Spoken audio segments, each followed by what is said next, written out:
এবার হুমায়ুন কবিরের হয়তো সেটা গরম হতে চলেছে।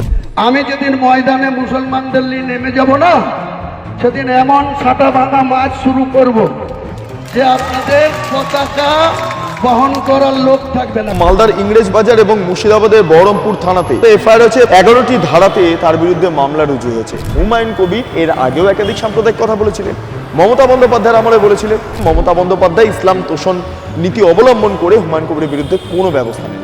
লাখ লাখ লোককে রাস্তায় নিয়ে নামাবো আর ছাটা ভাঙা মাছ দেবো আর জেলে যাব। হুমায়ুন কবির বোধহয় ভুলে গেছে এটা বিজেপির রেজিম, এইটা শুভেন্দু অধিকারীর রাজত্ব। সেই কারণের জন্য জিডিফিডি নয়, ডিরেক্টলি থানাতে এফআইআর দায়ের হলো।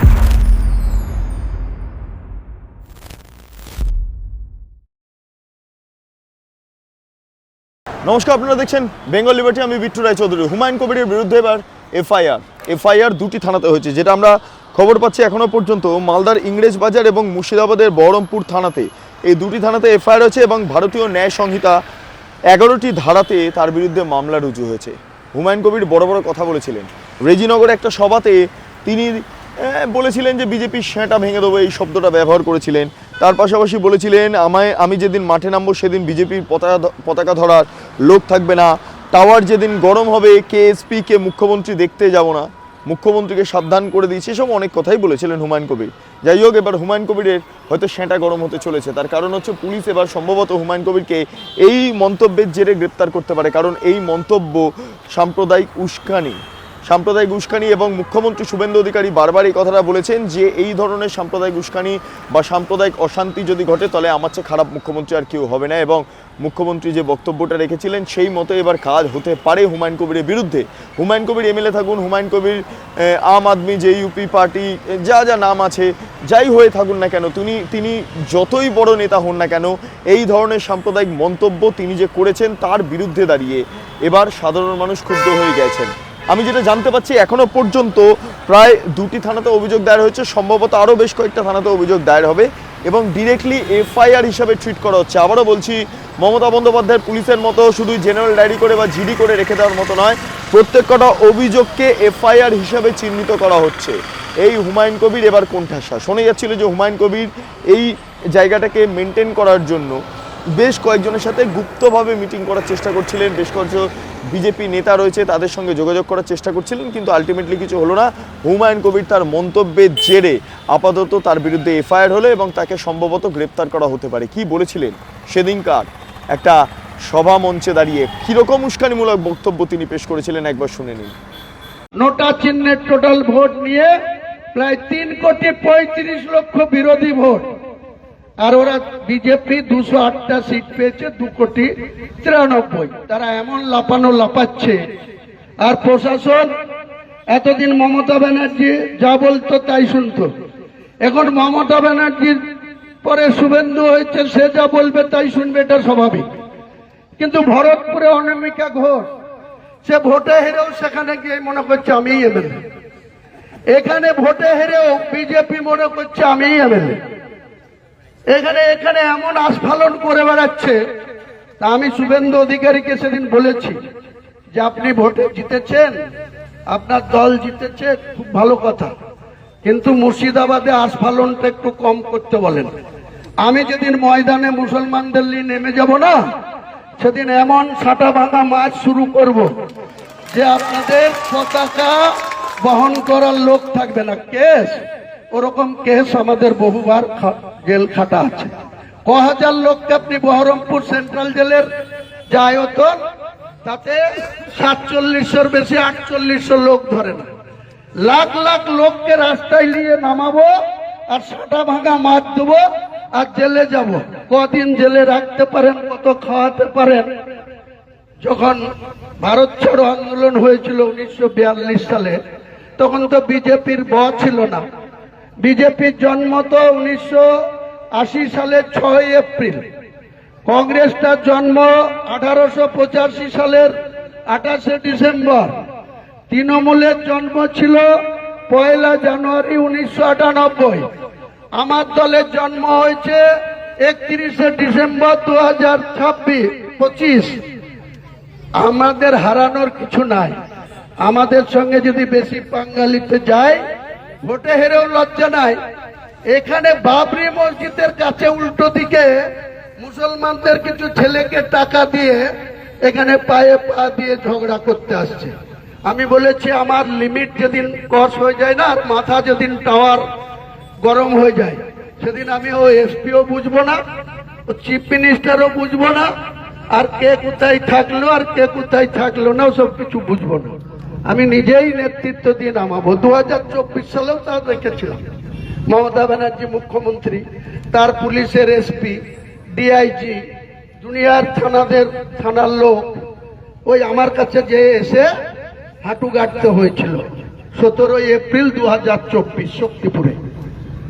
এমন হুক শুরু করেছিলাম, লাস্টে পুলিশের গাড়িও ওখানে আমাদের শেল্টার দিতে হয়েছিল। আমরা চাই না রাজশক্তির সঙ্গে কোন রকম ঝামেলা করতে, রাজশক্তিকে সম্মান দিতে, চেয়ারকে সম্মান দিতে, কিন্তু তারা এখানে ভোট পেয়েছে কত?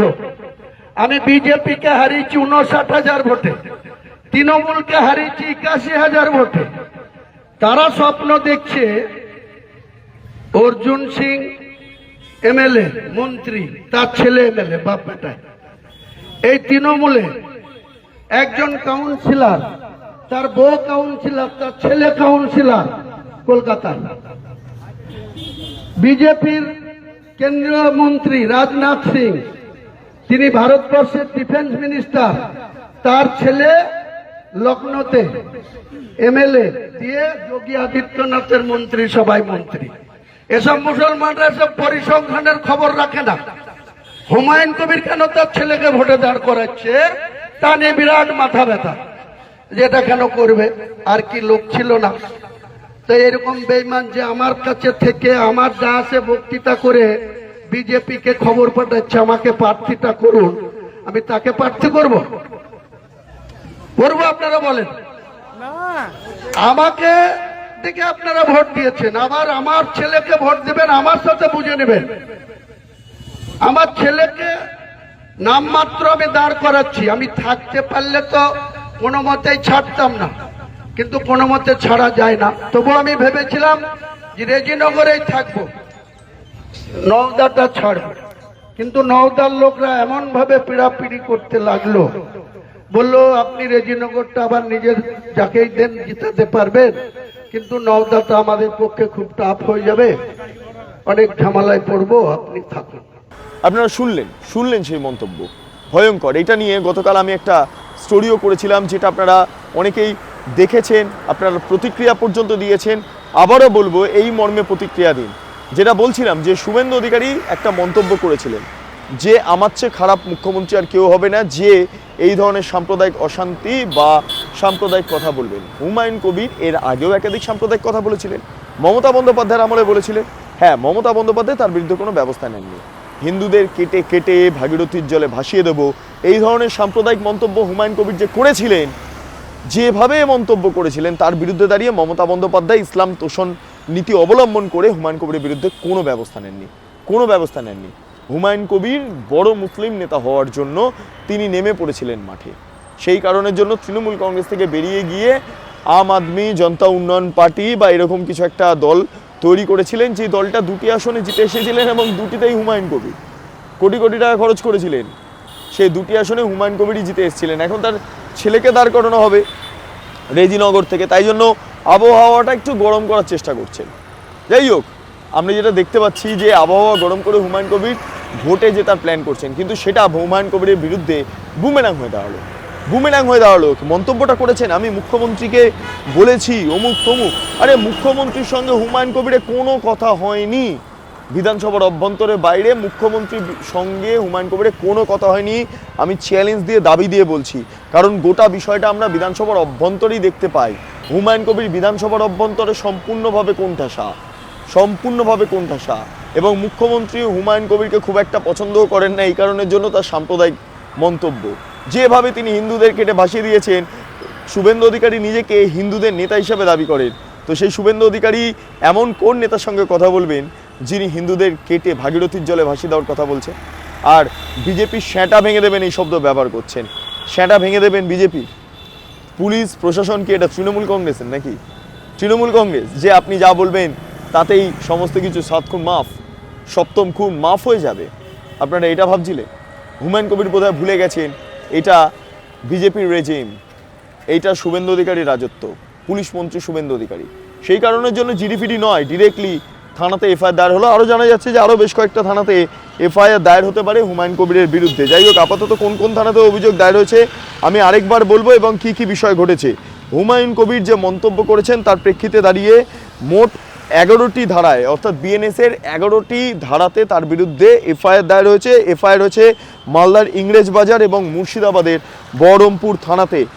বস্তুত বলে রাখা ভালো, যেটা বলছিলাম যে রেজিনগরে একটি সভায় বিজেপি এবং সরাসরি শুভেন্দু অধিকারীর নাম না করে মুখ্যমন্ত্রী আখ্যা দিয়ে একাধিক মন্তব্য করেছিলেন হুমায়ুন কবির, যার মধ্যে খুব ইম্পর্টেন্ট, আমি যেদিন মাঠে নামবো সেদিন বিজেপির পতাকা ধরার লোক থাকবে না, সেটা ভেঙে দেব। টাওয়ার যেদিন গরম হবে সেদিন এসপি বা মুখ্যমন্ত্রীকে দেখব না। মমতা বন্দ্যোপাধ্যায়ের কথাটা মনে আছে? ধর্ণা মঞ্চে দাঁড়িয়ে ধর্মতলা থেকে তিনি বড় এতে বলেছিলেন যে একটা হাঁক যদি দিই, একটা কমিউনিটি জড়ো হয়ে গেলে সব শেষ। মমতা বন্দ্যোপাধ্যায় এই কথাটা বলেছিলেন। ঠিক একইভাবে হুমায়ুন কবিরও ভাবছেন মমতা বন্দ্যোপাধ্যায়ের মতো যদি একটি ইসলাম তোষণ করে, মুসলিম তোষণ করে, এই বাংলাদেশিদের এক একটা করে যদি আরেকটা সাম্প্রদায়িক অশান্তি তৈরি করে দেওয়া যায়, এটাই ভাবছিলেন। যাই হোক, ভয়ঙ্কর বিষয়। হুমায়ুন কবিরের আর সেই আশা সম্পূর্ণ হবে না। সম্ভবত এই রেজিনগরে হুমায়ুন কবির ভালো করে নির্বাচনী লড়াই তো লড়তে পারবেন না, কারণ আর কয়েকদিনের মধ্যে হুমায়ুন কবির অ্যারেস্ট হচ্ছেন তার বক্তব্যের প্রেক্ষিতে দাঁড়িয়ে। সেটা ভেঙে দেবো বিজেপি কর্মীদের, এই শব্দ ব্যবহার করছেন। কতটা সাম্প্রদায়িক অশান্তি লাগানোর প্রচেষ্টা চালাচ্ছিলেন এই মুর্শিদাবাদের নেতা, কেবলমাত্র মুর্শিদাবাদ জেলার নেতা, তাও নেতা নয়, তাও অধীর চৌধুরীর হাত ধরে বা অন্যান্য বিভিন্ন ব্যক্তিত্বের হাত ধরে হুমায়ুন কবিরের উত্থান। অধীর চৌধুরী না থাকলে হুমায়ুন কবির থাকতেন না। পদে পদে চেঞ্জ হন। হুমায়ুন কবির বোঝাই যাচ্ছিল যে এমনটা তোষণ করছিলেন ইসলাম না, সম্প্রতি বলেছিলেন যে আমি মমতা বন্দ্যোপাধ্যায়কেও সমর্থন জানাতে রাজি আছি। এই মমতা বন্দ্যোপাধ্যায়ের সঙ্গে ঝগড়া হয়ে আবার নতুন দল ফর্ম করলেন। হুমায়ুন কবির নিজের দিশাই ঠিক নেই, ঢেকুচকুচ খেলছেন, সেই কারণের জন্য এই অবস্থা। যাই হোক, এই এফআইআর যে হয়েছে তার বিরুদ্ধে পুলিশ সম্ভবত খুব দ্রুততা সহকারে ব্যবস্থা নেবেন। হুমায়ুন কবির অ্যারেস্ট হয়ে গেলে রেজিনগর কিন্তু হুমায়ুন কবিরের হাত থেকে বেরিয়ে যাচ্ছে। আবারও বলছি, রেজিনগর হুমায়ুন কবিরের হাত থেকে বেরিয়ে যাচ্ছে। রেজিনগরে তার ছেলেকে দিয়ে এই উপনির্বাচন যেটা আছে সেখানে নির্বাচনী লড়াইয়ের যে প্রস্তুতি সেটা হুমায়ুন কবির নিচ্ছিলেন, কিন্তু সেক্ষেত্রে আমরা যেটা জানতে পাচ্ছি আর সেই সম্ভাবনা নেই। আরেকটা বিষয় খুব গুরুত্বপূর্ণ, নওশাদ সিদ্দিকী তরফে আইএসএফ সম্ভবত প্রতিদ্বন্দ্বিতা করবেন, যেটা জানা যাচ্ছে হুমায়ুন কবিরের এলাকাতে। ফলে দেখা যাক পরিস্থিতিটা কোন জায়গায় দাঁড়ায়। আপনাদের কি মতামত অবশ্যই আপনারা কমেন্ট সেকশনে জানান। আপনারা এতক্ষণ ধরে দেখছিলেন বেঙ্গল লিবার্টি চ্যানেলটি। অবশ্যই ভালো লাগলে লাইক করুন, সাবস্ক্রাইব করুন, শেয়ার করুন, বেল আইকন ক্লিক করুন www.bengalliberty.com, সেখানে ক্লিক করুন। সমস্ত খবর আপনাদের জন্য সাজানো রয়েছে। পাশাপাশি আরও দুটি YouTube channel, Bengal liberty live, Bengal liberty news, সংশ্লিষ্ট দুটি ইউটিউব চ্যানেলও আপনারা প্রবেশ করুন, লাইক করুন, সাবস্ক্রাইব করুন, শেয়ার করুন, বেল আইকন ক্লিক করুন। স্বাধীন, কাঁচিন এবং গেরিলা সাংবাদিকতার পাশে দাঁড়ান। অসংখ্য ধন্যবাদ।